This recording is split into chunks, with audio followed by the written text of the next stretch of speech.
Welcome back to the channel, Sleepers. If you guys are diving into Dune Awakening for the very first time, now that the official launch is upon us, well, this video is going to be your lifeline. These starter tips are going to be something that every single player needs to know when diving in Arrakis. Now, diving into the first tip, and that brings us to base location, all right? One of the biggest tips I could offer you as a brand new player into the game is build your base near these hydration plants, all right? You can see the hydration plants I have here on the screen. Now, these hydration plants might look a little bit different, the different zones that you go into, but the premise is all the same. You can directly drink from them, and you can later on in the game use tools and stuff to harvest water or dew directly from them to convert into water, obviously to maintain your hydration level in the game. However, building near one of these is a huge advantage, as it gives you guys a quick, access to water in a pinch, because water is going to be a very valuable resource that you're going to need a lot of, especially the more adventuring you do. And now that brings us into tip number 2, and that is the litter john. Now, the litter john, as you guys can see here on screen, is technically a item or schematic / blueprint, if you will, that you can buy from the very first trading post. When you go to the trading post, talk to the trader, you can spend some of your hard-earned money by this point and then buy the litter john. This is essentially your canteen or your water skin in other survival games. It's your means of carrying water on the go for, in reserves to, again, drink from in a pinch when you need it.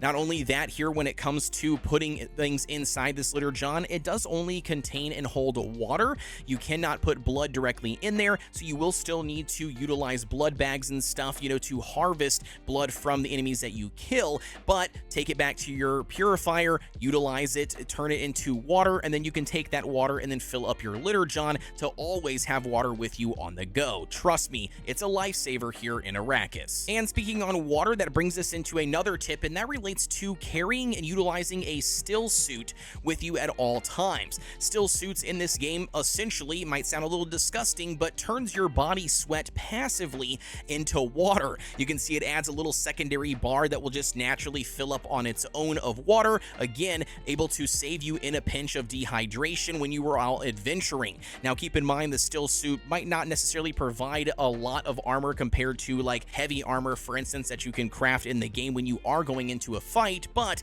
nevertheless it's still a very handy tool to keep inside of your inventory at all times or inside your vehicle to just put on to passively generate water to aid you in that situation. And now, speaking on vehicles here, let's talk about how vehicles in this game are basically your mobile shade, all right? Inside of Dune Awakening here, you will notice right off in the game, the tutorial actually walks you through it, but you do take damage from the heat, right? From the sun, being exposed, not being in a shaded area.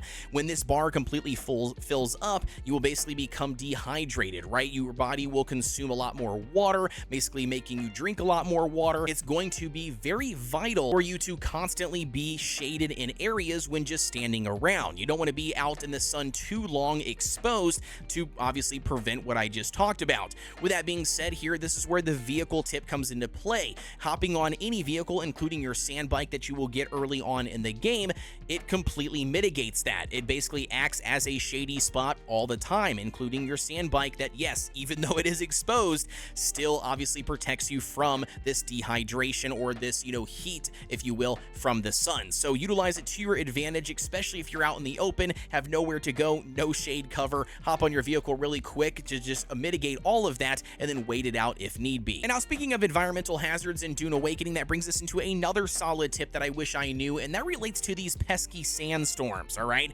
Periodically here, I believe once every 45 minutes, once every hour, I think, in game, that you spend in game, one of these sandstorms will pop up on your map. You'll get a little warning, it'll even voice over to you to tell you how much time you have until the sandstorm arrives.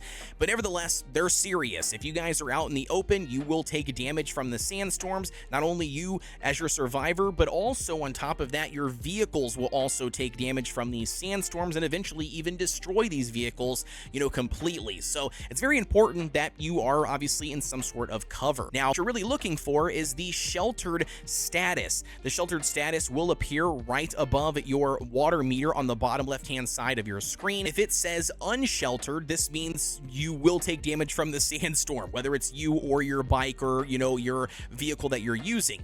you're looking for the status Sheltered. Now, this can be achieved in several different ways and sometimes even funny little ways. One of the easiest ways, obviously, is to go into one of the caves, as you will discover as you adventure through NPC bases. So some of the NPC bases that you clean up, or you kill everybody there, you can just stay there and hunker down for a couple of minutes while the sandstorm passes, so you don't take passive damage. And as I mentioned, some even cheeky ways when it relates to playing the rock shelves, in the rock formations in the game. Sometimes you can wiggle your way underneath a little cliff edge. It will then give you the Sheltered status right there, and then that is going to be a easy spot that you can just kind of crouch down. Again, doesn't look like it should do a whole lot, but it does work as long as you have that Sheltered status. So again, use it to your advantage because they absolutely are brutal here in the game. And now, as for the next tip, let's talk about the classes in the game. Obviously, you get to pick your starting class, but in Dune Awakening, you can actually unlock all of the classes the more you play, the more trainers and stuff that you talk to. However, early game, as early as the very first trading post, Griffin's Reach, once you guys arrive there, you can actually talk to a trooper trainer, complete a couple of contracts and quests that he requires, but once you do, which they're very easy, but once you complete those, he will actually unlock the trooper's class for you guys. And the reason why this is very important and very beneficial for every new player in the game is that there is a skill on that skill tree called the Sugar Wire, and this skill is an absolute game changer when it comes to traversing the landscape here of Arrakis and Dune Awakening, right? It basically functions like a grappling hook. You can utilize this in tandem with these suspensor belts that you'll find or be able to craft at your leisure, and it just makes for a insane combo when it comes to traversing, whether it's climbing up, way higher than you expected to go, reaching hard to reach areas, or just saving you a lot of time by being able to, use the grappling hook and then jump off instead of having to traverse down whatever path they have laid out. You name it, it's an absolute game changer for every new player diving into the game. And now next up, that brings us to Intel, all right? In Dune Awakening, it's a very unique system compared to other systems in survival crafting games like Ark or Conan Exiles, for instance. Basically, your experience and intel are not tied together, right? You don't have to be a certain level in order to unlock something.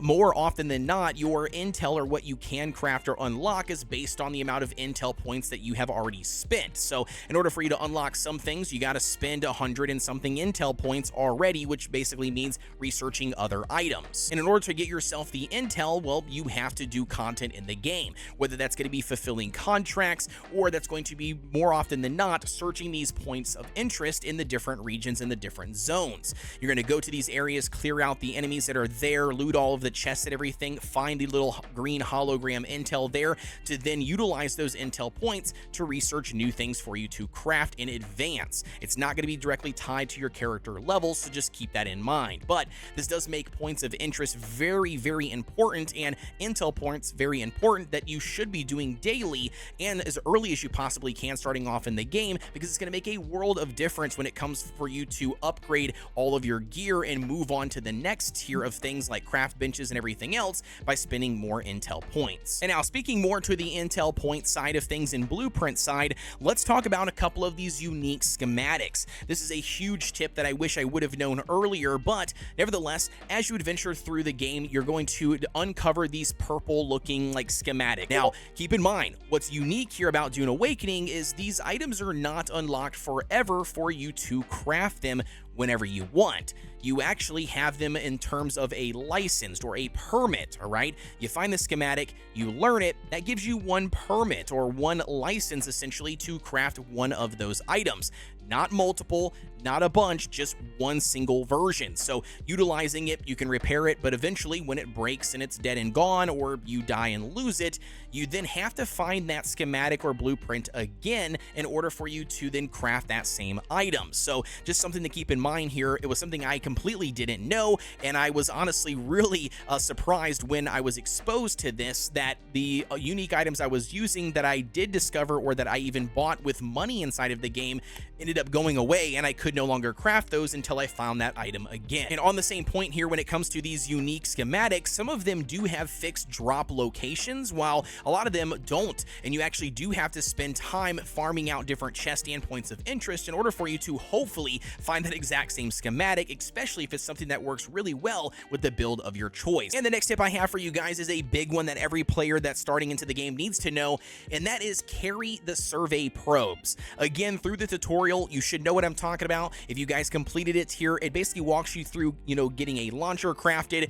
and then building these survey probes, going up to a high point, on top of a rock. It'll tell you how many meters you have to be, shooting it up into the air, waiting the duration, boom, it basically clears fog of war on your map for a little region or a little zone. You want to carry some of these in your inventory or in your vehicle that you're riding with, so you can pull them out periodically, shoot them up in the sky, and clear more fog of war. It just adds not only clearing the area, but then it basically puts a lot more points of interest, so you're not just guessing or randomly, going to different locations to uncover what it is. You can actually see it now on your map. So again, definitely going to be a huge game changer when it comes to exploration inside of the game. And with that being said, sleepers, that officially wraps up my tips and tricks here that I wish I knew when starting into the game. As always, guys, if you have any additional to add that I did not mention here that you think is vital for new players for the game, drop them down below in the comment section. Also, if you guys enjoyed this video, don't forget to like, comment, and subscribe here on the channel for everything Dune Awakening and survival games related.